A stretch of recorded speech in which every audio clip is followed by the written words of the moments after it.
The federal courtroom was filled with a tense, expectant silence. Every seat was taken.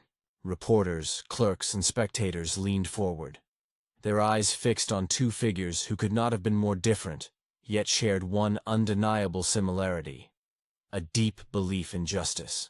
On one side stood Judge Edith H. Jones, a woman whose name commanded respect throughout the American legal system. On the other stood Representative Jasmine Crockett, a rising political force known for her fiery speeches and fearless defense of equality. What began as a simple discussion about judicial independence was about to turn into one of the most unforgettable moments in modern American legal history. Judge Edith Jones had spent nearly 4 decades serving on the United States Court of Appeals for the Fifth Circuit. Appointed by President Ronald Reagan, she had built her reputation on intellect, precision, and unwavering commitment to the Constitution. Her voice, calm yet powerful, carried the weight of thousands of rulings and nearly half a century of legal wisdom. But on this day, that steady voice was about to be tested by one of the most outspoken lawmakers in Congress. Representative Jasmine Crockett, a former public defender and civil rights attorney from Texas, had made her name by challenging systems she believed were outdated or unjust. In her speeches, she often criticized the federal judiciary for what she called institutional complacency. Those comments had earned her admiration from reform advocates, but had also drawn sharp rebukes from within the judicial establishment. Today, she was invited to speak at the annual Federal Judicial Conference, a forum where judges and lawmakers meet to exchange perspectives. None could have predicted how explosive that conversation would become. The air inside the conference hall was thick with anticipation. Crockett's presentation began smoothly. She spoke passionately about sentencing reform, prison overcrowding, and the need for transparency in judicial decision-making. Her words flowed with conviction, backed by years of first-hand courtroom experience. But then, about 20 minutes in, the tone shifted. "Too many judges," she said, her voice firm, "cling to outdated interpretations that keep inequality alive. Justice cannot evolve if our courts refuse to evolve with it." A quiet ripple went through the audience. Some judges frowned. Others exchanged wary looks. But Judge Edith Jones remained still, her expression unreadable. Crockett pressed on, growing bolder with each word.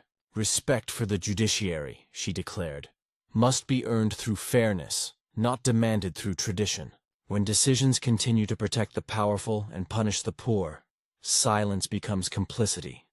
That was the breaking point. Judge Jones slowly rose from her seat. Her black robes flowed like a shadow as she approached the podium. The entire room seemed to hold its breath. When she spoke, her voice was calm, steady, but filled with unmistakable authority. "Congresswoman Crockett," she began, "your passion for justice is clear, but I am deeply troubled by your misunderstanding of what judicial independence means. You imply that judges should rule according to social or political trends, rather than the Constitution. That would be the end of true justice." The audience froze. Crockett, caught off guard, looked directly at Judge Jones. For a moment, neither woman spoke. Cameras clicked. The silence was deafening. Then, in a measured tone, Crockett replied, "Judge Jones, I don't question the Constitution. I question how it's interpreted by those who hide behind it to preserve outdated power." Gasps filled the courtroom. Judge Jones didn't flinch. "Congresswoman," she said evenly, "the judiciary does not exist to preserve power. It exists to preserve principle. When lawmakers attack judges for following the law, it undermines the very foundation of democracy." Crockett's jaw tightened. The tension was electric. The two women stood only feet apart, one representing the old guard of judicial authority, the other the new wave of political activism.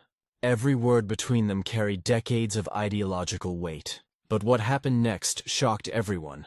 Instead of firing back, Representative Crockett took a breath. Her tone softened. "Then help me understand," she said quietly. "Where have I gone wrong in my approach?" The room stirred. No one expected humility from a politician known for her combativeness. Judge Jones hesitated, then nodded slowly. "Congresswoman, the issue isn't your desire for reform. It's that your rhetoric risks teaching the public to distrust the very courts that protect their rights. If every disagreement with a ruling becomes an attack on the judge, the rule of law itself begins to crumble. Crockett listened, visibly moved. Maybe my frustration blinded me, she admitted. I've seen so many injustices firsthand that I sometimes forget how the system is supposed to work. For the first time, Judge Jones's stern expression softened. Frustration is understandable, she said. But reform must come through proper channels, through legislation, not condemnation. The dialogue that followed was unlike anything the courtroom had seen. It was no longer an argument, but a lesson in humility and cooperation.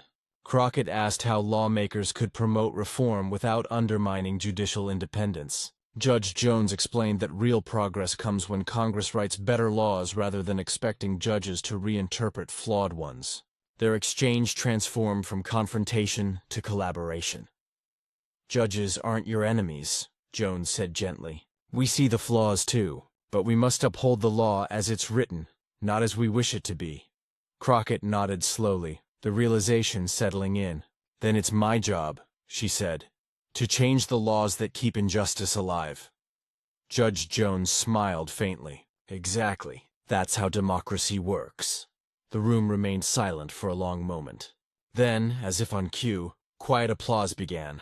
Soft at first, then growing louder until the entire audience was standing. In that instant, political divisions vanished. What they had witnessed wasn't a fight, it was growth, the kind of dialogue America had nearly forgotten. News of the exchange spread like wildfire. Within hours, clips of the encounter appeared across every major platform. Social media erupted, not with outrage, but admiration.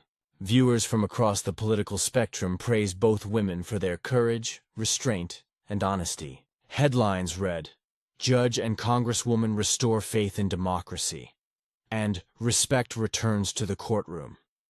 Legal scholars called it historic.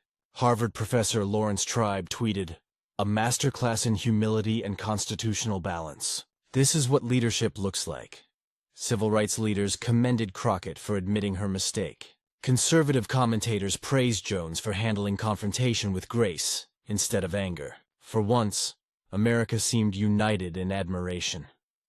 Over the following weeks, Representative Crockett gave several interviews reflecting on what she learned. "Judge Jones reminded me," she said, "that reform isn't rebellion, it's responsibility. You can't fix a system you don't respect." Her words struck a chord. She began drafting new bipartisan legislation focused on judicial transparency, sentencing fairness, and ethics reform. This time, instead of attacking the courts, she sought their input. Judge Jones even privately reviewed some of the proposals, offering feedback through official channels. Months later, the two women appeared together at a constitutional law symposium in Washington, D.C. The event drew national attention. Cameras flashed as they walked on stage side by side. Two leaders once divided, now united by mutual respect. Their joint presentation, titled "Reform Through Respect," received a standing ovation before it even began. Judge Jones spoke first. "We often think strength means never backing down," she said. "But sometimes, true strength lies in listening."